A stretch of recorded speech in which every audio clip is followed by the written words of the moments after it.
Due to COVID-19, patients' oxygen levels may drastically fall, which can lead to the damage of vital organs such as the lungs.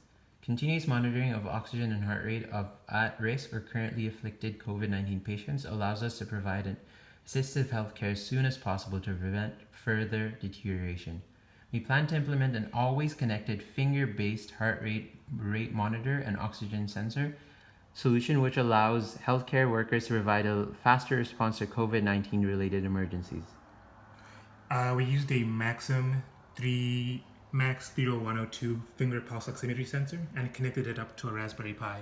And then this Raspberry Pi then sends this data over to a web server, and then that information is then displayed through a browser.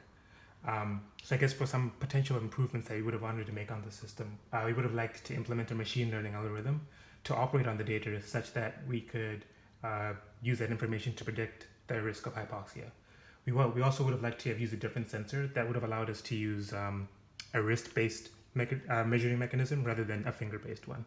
And lastly, we would have liked to have made the color of the rings here change based on the nature of the data that was arriving. And here's a demonstration of how the device works. You place your finger on the sensor and your BPM will be updated every second onto the website,